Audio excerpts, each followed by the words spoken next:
great to be here. Thank you, Dr. Pei, for inviting me. And I'm really excited to show you guys visually what this looks like. Some of the things we had to think about as dietitians when we thought about pioneering and putting this together. I think we are safe to say that Dr. Wyme's research created no small stir in the PKD community. And as soon as it came out, people started doing PKD diets or ketogenic diets. And for us as dietitians, we thought they're going to do these anyways. Can we make them kidney safe, and what would that look like? Because otherwise they don't have anyone. If they choose that's what I want to try for my health, they don't have a professional to guide them. And so we wanted to figure out how we could put this together in the best way possible. So these are my disclosures. I do own a for-profit company, which is my private practice where we work with organizations and patients. But RenAlign, which is where we run this Ren.Nu program through, is my nonprofit. So I'm going to talk a little bit about safety and feasibility of a ketogenic approach so you can see our mind as we were working through, can we do this without harm? What a plant-dominant ketogenic diet looks like. Plato is the term that is coined by Dr. Kalantar in the research. And we like to overlay that because it really has some really good data behind it. And then how you implement it, and then what it looks like for monitoring and management, what we're doing with medical nutrition therapy and things that physicians would be looking at as well.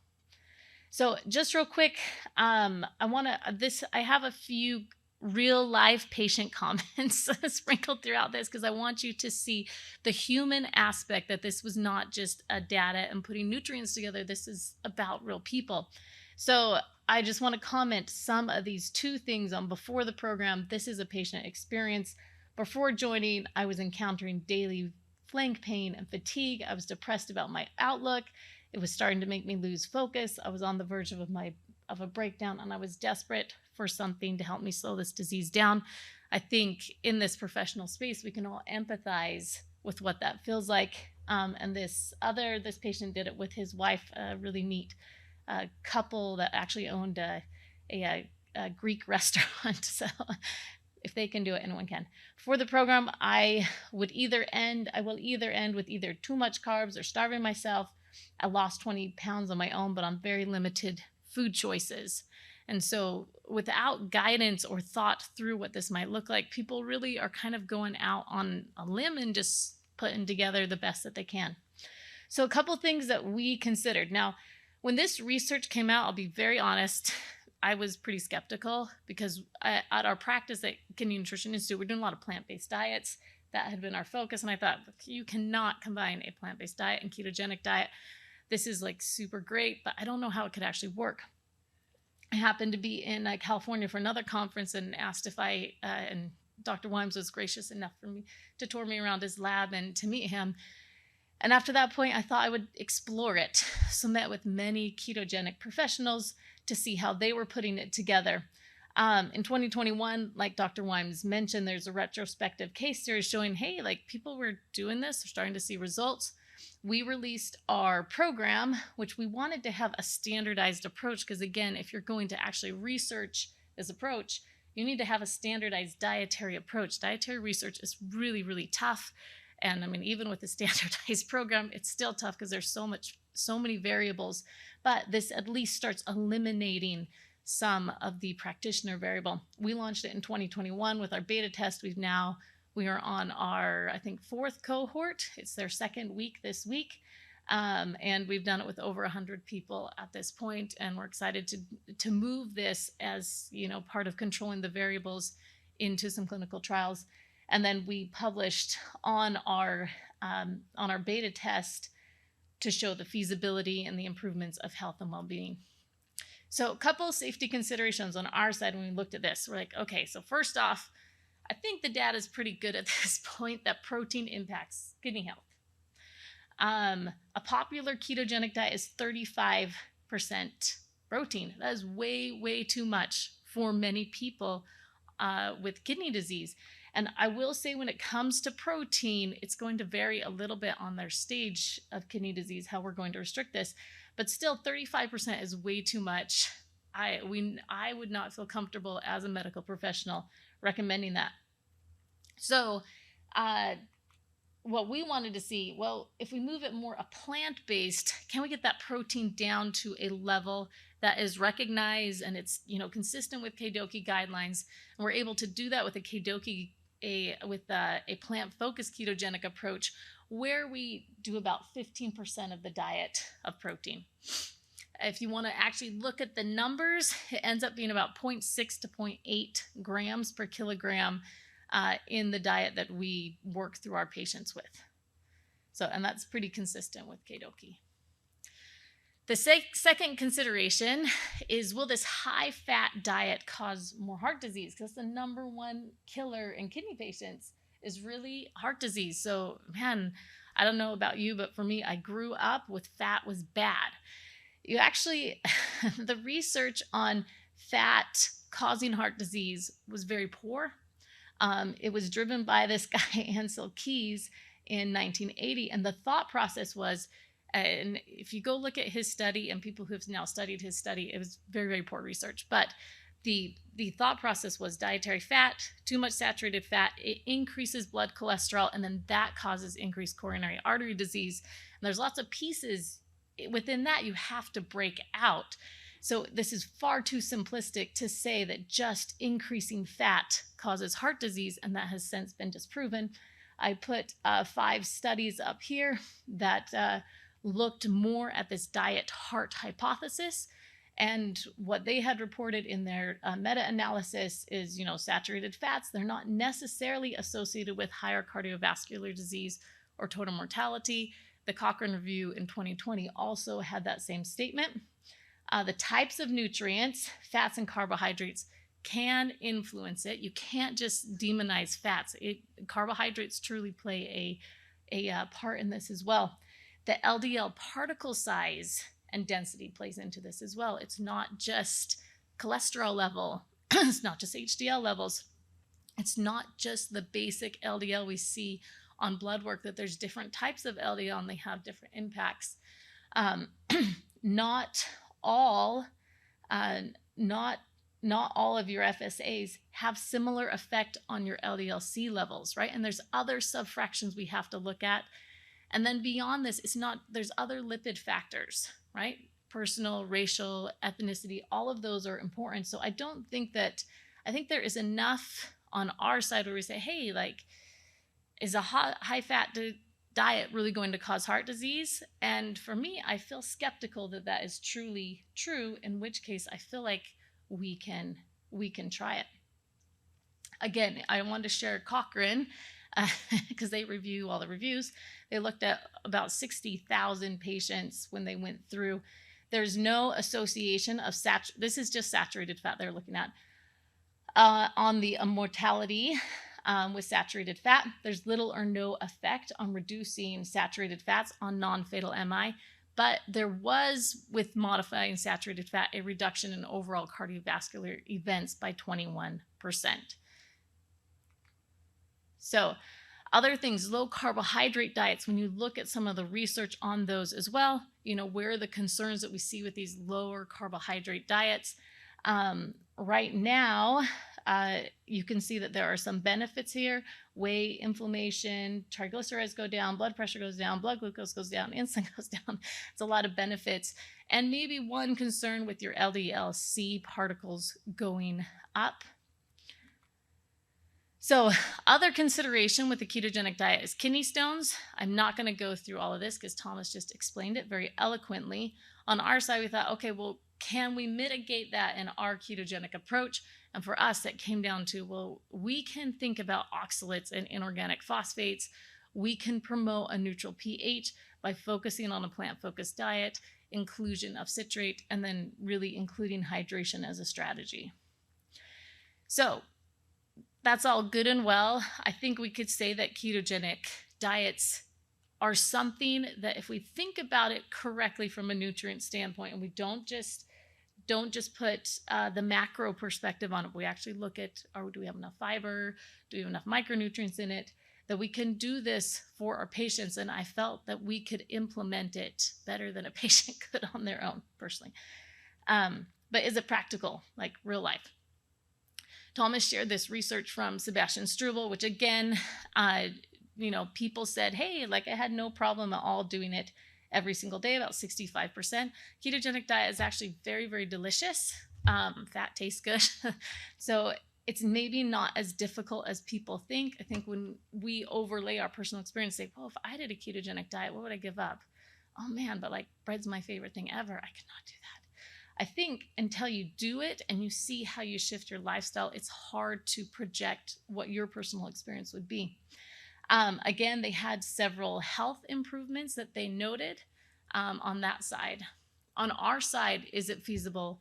Looking at our, when we did a feasibility on our beta group, and Thomas shared this as well, we had really, really strong results that people could do this. So this was, they rated on a scale of 1 to 5. This is an average of what the participants rated. Again, this is small, 24 people, just kind of getting an idea, is this approach possible?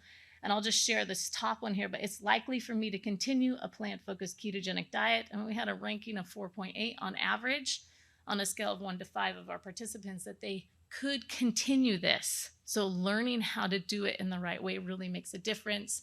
I find it easy to take ketone and blood sugar measurements. Again, on average, people rank that a 4. I find it easy to do food shopping for the diet, on average about 3.8. And did it help them feel better, right? We had a lot of improvements in health and well-being. We're very careful with our patients when they come in and walk through this approach, like, hey, you need to be very mindful of your blood pressure. One of the first things that we see change. You need to be mindful of, share how your pain levels are going. That's the other thing that we see change far before GFR is we'll see blood pressure and pain levels change. But you can see on a scale of 1 to 5, walking through a systematic approach that helped people make necessary dietary changes to preserve their kidney health. They felt like that made it easier for them to walk through a systematic approach. So again, I just want to highlight this because I feel like this is a great example of how human this process has to be as well. So through that middle paragraph, this participant, he said, hey, after the first 6 weeks, I found it really difficult to continue my efforts to follow the diet. But when I got out of ketosis, right, and we are not expecting people are 100% of the time going to be in ketosis, and we don't teach that either. We teach them how to work this in their diet. I will be able to get back into, he said, I was able to get back into it with a day. I feel like I have the tools and the mindset, which is a huge part of our program, to choose better foods. And from now on, knowing that my choices will help my kidneys to function better, and that feels great. So what does this actually look like in real food? Because it's one thing to talk about the macros and all, it works, but what does that actually look like? What would your patients actually eat if they follow a plant-focused ketogenic diet? As a side note, even within the ketogenic space, a very plant-focused approach is a little bit radical. They tend to be quite heavy in some of the more meat products. So nutrients concern, right? Of course, things that we're wanting to be conscientious of is protein, right? Especially in heavy amounts of meat. High potassium foods if needed. Some people need to watch potassium, some people don't, but we still want to be conscientious of it. Inorganic added phosphates, that is, standard in renal, and then even more important with PKDs we saw from some of the animal models that Thomas shared. Sodium, which we know for sure is one we have to watch out for. Limit, and then our kind of additions to that, those are pretty typical kidney recommendations, is we have to be able to limit some of your higher carbohydrate foods. We have to be able to look at and limit the oxalates. And then we also wanted to know what we had to add, right? You have to get enough fruits and vegetables. You have to get enough healthy fats. There's a study just published, and I thought it was so interesting and so compelling by Dr. Connie Ree, I believe, at UC Irvine. And they were just looking at protein in the diet for people with kidney disease. And when they did kind of a moderate, higher protein with a lot of fiber versus just a lower protein, they had actually similar effects. So looking at what you add in, for me, I think fiber is so critical, which is easy to have not enough on in a ketogenic diet if you don't do it correctly. This is a a macronutrient breakdown of some common diets in the kidney world. So chronic kidney disease, a plant-based, plant-focused diet. The fat is around 50%, carbs around 40%. Very low protein diet, which KDOQI right now has said, hey, there could be some definite need for that with these later stage kidney patients. It's actually a very high fat diet, ends up being around 60+% fat. And then you have plant-focused keto, which is around 70 to 80% fat. So a plant-focused keto is not actually that far off from very low protein. So what does it look like? Again, 70 to 75% of the diet is high healthy fat, moderate protein, 10 to 15%, and then low net carbs, around 10 to 15%. We're a very liberal, we would be considered a liberal ketogenic approach. Our goal is not to get ketone levels as high as possible. We just want people to get in nutritional ketosis.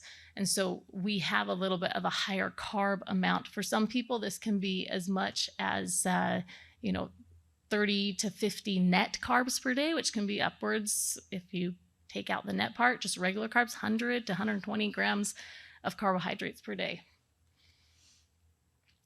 If you break that actually down into numbers, almost our patients regularly are getting over 30 grams of fiber, 80, like I said, 83 grams of total carbohydrate, around 40 to 50 grams of protein, which that's a really good marker to hit, and around 130 grams of total fat. So this is an example of what some of the food looks like. I'm going to just share a couple pictures. You can see that it is colorful. There is lots and lots of produce in it. It's quite a varied diet. This would be a day in the life. I couldn't quite fit dinner on there, but things that people are familiar with, we can work into the plan.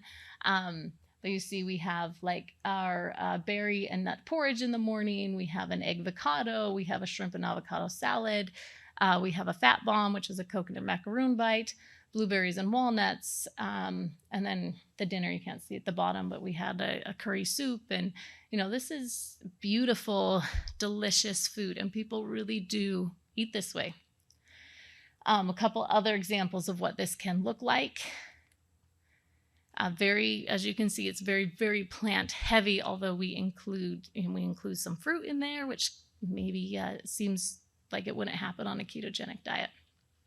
So if you look at the actual nutrient analysis and things that may need to be included on a supplementation basis, we do include BHB, and we use Ketocitra, and the reason why is it gives our patients a little bit more flexibility with their diet. They can stretch their carbs a little bit more, which is important for us because we're putting so many plants in the diet. A B complex is very important. If you have a patient on a ketogenic diet and they're not taking a B complex, like at minimum, they should be on some sort of a multivitamin or B complex. It's really important. If patients aren't taking Ketocitra, then some sort of a citrate product we think is beneficial. D3 and K2, based on their labs. Zinc and selenium are two other nutrients that we find over time they can tend to get low for people. And based on symptoms, we may need to supplement those, or based on their food logs, watch very carefully, then we would recommend that as well. Some people use MCT oil with anemia and kidney disease. Sometimes we're using iron. L-carnitine is a common supplement used with ketogenic diets on all disease states, and omega-3s as well if people are not eating a good amount of foods with omega-3s in them. So I just wanted to point out that the ones in orange here are actually nutrients that are commonly inadequate anyways in the US population. So it's not just a ketogenic diet that may make magnesium, calcium, B complexes, vitamin D inadequate, and iron. Okay, so what does this look like for us to implement it? You can work one-on-one patients, but like I said, we built out a program so we could have a systematic approach, be able to serve more people at once. It's a remote program. We do it over Zoom. It's led by a highly qualified, well-trained dietitian. It's quite a learning curve for us to train the dietitians, but they can do it. They're smart. It is a 12-week program. It's actually 16 weeks. They have a 4-week kind of intro phase, and then the actual ketogenic side is 12 weeks. It was intentionally designed that way because you need about 6 to 8 weeks to become fat adapted, where your body's, flexible to move in and out of ketosis. And we think that there are benefits for that, especially if we flex the diet later on.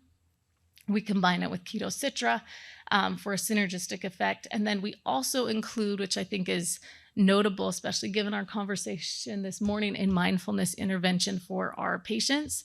Fear and anxiety are so rampant in this population, I think in all of kidney disease, but we've noticed that many of our PKD patients, they come into these program or this group classes, maybe the first time ever they have spoken openly about their disease state outside of their appointments with their doctors. And it's really, really impactful and quite transformative for them. Also, when you make a dietary intervention, of course, food can start becoming, I can't eat that, so that's scary. It starts to get in your head. So we really work on this mindfulness piece with our patients, and I think it is a game changer. We use, I consider this very conservative. We're working on where the renal stressors are and trying to remove pieces where there might be renal stressors. This is the most aggressive approach possible. I hope in the future, as we continue to study this, we find where and how we would personalize it and liberalize it in the right way. But we do have the most amount of things that we can do to preserve function, and then we can kind of step back from there. We work on whole foods. We don't use processed foods. We actually don't have a single recipe in our 500 plus database that includes bacon. It's all whole foods. Like I said, we include a mindfulness inclusion, and we also really work to facilitate our community.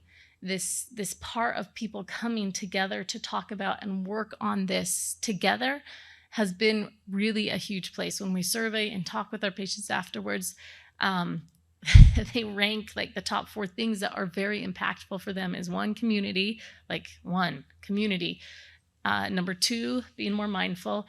And then number 3 is having like real food options, like recipes, meal plans, being able to talk through it. And then number 4, really understanding what's going on.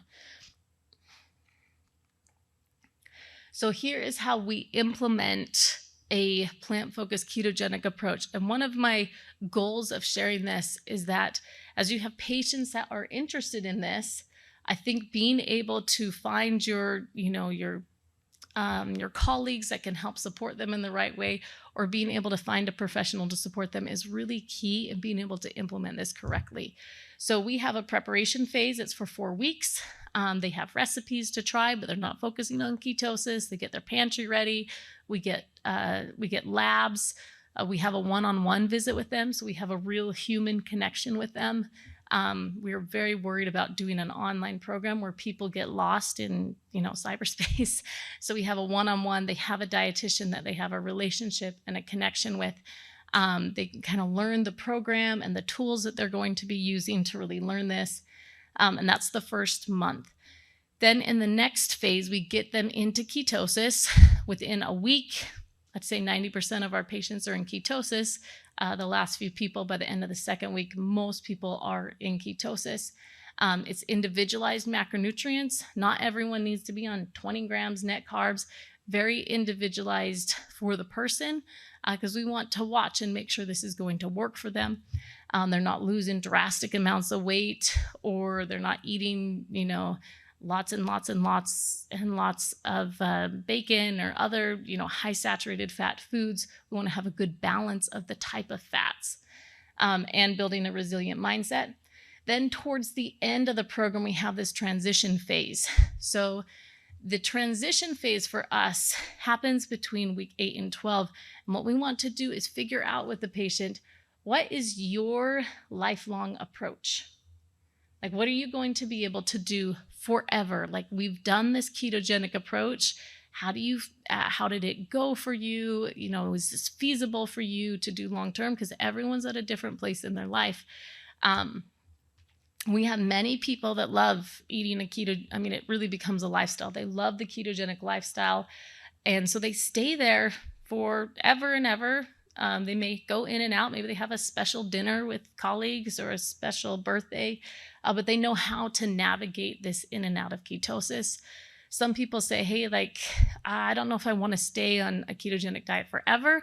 What are our other options? And we'll talk through, well, if you're going to move out of ketosis, how can we do a lower carbohydrate diet with, time restricted feeding, so we and maybe some BHB, so we can get this low level of ketones, and that helps us create this fourth phase, which is they have a long-term strategy, they have resources, they can move into any of our other communities outside of Ren.Nu, and when they have support.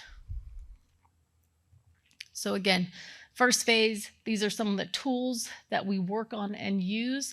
I put the grocery essentials guide. There's a ton of foods that we include in this program, and that's so important. You talk about what you take out. I honestly believe the most important thing in diet is what you put in. Yes, there's sometimes you're going to want to step back and say, oh, like we can remove these things. If you don't replace it with something else, you almost always eventually will go back to the old way. Holes like to be filled. So we include a lot of foods, very simple recipes for people to try. This is a change for a lot of people, and it's meant to be. We are not trying to overlay guidelines into what they want to do. We're trying to teach them a new way to live that can be better. So it is a shift. They have to try new recipes. They have to maybe try some new foods. And that's okay for us to expect that and encourage our patients to do that.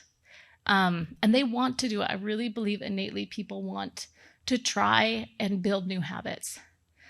Then, of course, this phase one, the lab work's very important for us. We can personalize it. They need to have that initial one-on-one visit with a dietitian so they can get really, really good care with some medical nutrition therapy. Then we move into this plant-focused ketogenic diet, which has, healthy fat. We do nuts, we do seeds, we do a lot of olive oil in particular, so we can get more of this polyunsaturated fatty acids. We do use some coconut, and we use some avocado, but it's really quite a diverse diet. We use some fish as well, which has a good fat profile. Protein is mainly plant-based, where we use, again, like the nuts and some of the soy products. But we also use some fish, eggs, and dairy. I actually originally tried to do it 100% plant-based, and I thought it was nutritionally totally inadequate, and I didn't think it would work at all. So we do some fish, some eggs, some dairy. Many of our patients include a small amount of chicken as well, and that makes this very, very doable. And I think there's a lot of variety to the diet, which is, again, you add in so many micronutrients, low carbohydrate fruit, low carbohydrate vegetable. We eliminate we definitely eliminate trans fat, heavy saturated fat, meat, and then high carbohydrate foods. Interestingly enough, if you've never done a ketogenic diet, when you're in ketosis, you lose your craving for things like sugar or heavy carbs. So while this may seem quite restrictive, it honestly, it isn't so difficult to do once you're in ketosis, because you don't have that same pull from your brain to want those foods. Then we do weekly classes with everyone there. And again, people love that. They love the community. They love talking about this, being able to really understand the science and what's going on and ask their questions. It's a very smart way to implement how you're going to make this work. Weekly meal plans, grocery lists, recipes, so that they have the right tools. It's one thing to know what to do, another to have the tools to do it, and then testing and monitoring. They test their ketones twice a day, especially the first 2 to 3 weeks, so that they can get a really good idea on where they can flex their carbs to. We encourage them to test their blood pressure, because again, that's one of the first things that we see decline is blood pressure will drop off for patients. And so that's another thing that we really hone in on. Weight, they will test, many will test also their glucose levels. Other considerations, of course, we focused on sodium. We're not doing a heavy salt diet at all. We encourage a high fluid intake. We teach them how to manage, not obsess over oxalates. When you're in the state of trying to control something that feels uncontrollable, like a chronic disease, you tend to be obsessive about eliminating things or not having them. I will have no sodium. I will have no oxalates. Less is more. And that's one thing that we teach people to stretch out of so that their diet doesn't become their life. We want diet to support life, not become life. So we teach them to manage, not obsess over the oxalates. How do they get more plants in their diet? How do you plan for protein? And then how do you really leverage your mindset as you make changes and as you cope with your situation in life? This transition phase, like I explained, we do a carb flex challenge. So we'll have people kind of challenge how they feel if they flex their carbs, but do fasting with it. Some people prefer that as a lifestyle. Once you are fat adapted, it's easier for you to go in and out of ketosis during that time restricted feeding period, which would be one of the goals, that metabolic flexibility. And so once you have them, their body understands, oh, like if I don't have carbohydrates, then I can switch to using ketones. Their body will do that much easier. And then obviously mindfulness is always a piece that we focus on.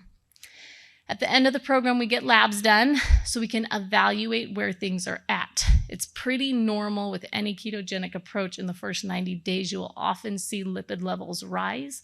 That's part of ketosis. It resolves and they go back down for most people by about 6 months or so.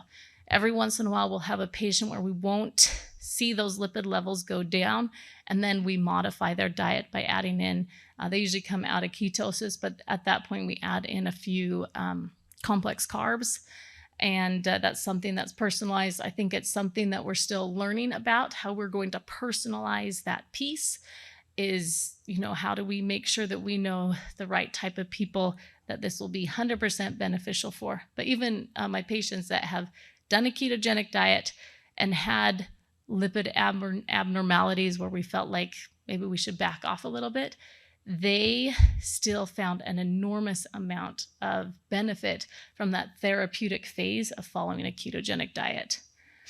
And a lot of times also that's a place where it'll be great to have some more research and understand in humans, can we do a lower carbohydrate approach, add an exogenous BHB that can really support the patient over time so that they have flexibility in what they eat. And they have the final visit with their dietitian. And then, like I said, this last sustainability phase is making sure that they're connected with the community. They have some resources. They know how they can continue. They know how to reach out to people if they need help. They know what to ask their doctors about and what discussions to have. Okay, so a couple nutrients that we monitor in a ketogenic diet: ketones, fiber, potassium, magnesium, calcium, fluids, sodium oxalates. All of these are things we're looking at. The labs that we look at as baseline, you can see these are ones that I find are very, very helpful. At minimum, we must have a CMP. But it's nice to have these other ones as a baseline so we can measure, zinc and selenium. They can become lower. It's nice to know what they were at the beginning, and if we see them decline. 1 week in, they're not going to a lab to do this, but if they're diabetic, they're looking at blood sugar. If watching their blood pressure, like I mentioned, their ketone levels. And then 1 month out, for some people, we have them go get a CBC or a CMP. They would get a uric acid level, check their CO2, see how metabolic acidosis is balancing out. That's something we're really important about, a BHB level. And then definitely at 90 days, we want to repeat those baseline labs and see how people have responded to this approach. So for patients that are looking for more information, some of the organizations that are digging into this, trying to understand more, I think ketogenic diets are kind of the tip of the iceberg. And as we start working on them with patients and monitoring them carefully as medical professionals, I think we'll start having better and better questions on what else we can do with diet and lifestyle. And we'll also be able to get more precise in how we're working with our patients on diet and lifestyle. We should never have one dogmatic approach for everyone, because genetically everyone, we had a lot of discussion about genetics, they're also very different. So being able to really get some precision behind that's important. But we're excited to be able to do the clinical trial with Dr. Pei this upcoming year. University of Cologne, of course, Dr. Wimes mentioned that they have their study coming out pretty soon. For your patients that want to learn more, of course, we hope that if they qualify, they can be part of, for people here in Toronto, the clinical trial here. They can go to the Ren.Nu.org website where we put out some of the science. They can apply to come in the program. We have many people apply and have limited number of spots, but they can always apply. The Kidney Nutrition Institute has a PKD community, an app-based community where people come into. Santa Barbara Nutrients has a database of practitioners. There are Facebook groups. We run one so that we can monitor the information shared. Not all the information shared on PKD online is accurate. And then Diana Bruin, who has been such a crucial part of developing this, she has her PKD Nutrition Academy, which doesn't do ketosis, but it teaches patients all the other stressors that they can work on. So it's a nice step in for some patients to use that. So just in summary, on my side, a kidney protective dietary measures can be met with a plant-dominant ketogenic diet.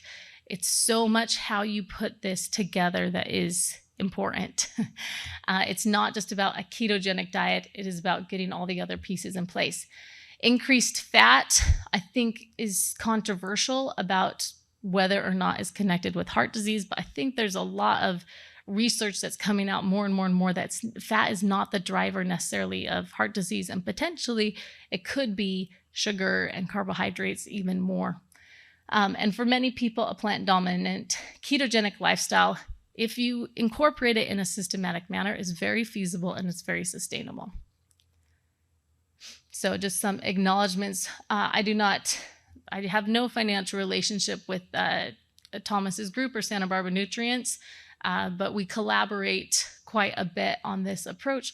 Diana Bruin, who was a huge part of developing this, she actually took our first PKD patient he's like, I have nothing else to try. He's like, can I just try this? And she worked with that very first one, which helped us develop this approach. Kidney Nutrition Institute and all of my team there has done a ton of work. And then Dr. Mueller, Dr. Grunman, Dr. Mrugg have been involved. So just as a finalization, just want to highlight this piece from one of our participants that they said, overall, eating a plant-based keto diet that's lower in protein has left me feeling better. It's emphasized the importance of diet and mindset. And I love that they've all included and mindset, improving my health and given me hope that I'm doing everything I can to control and tackle my PKD. I saw my first downward trend in creatinine and improvement in GFR in 5 years and feel so much more excited for the future.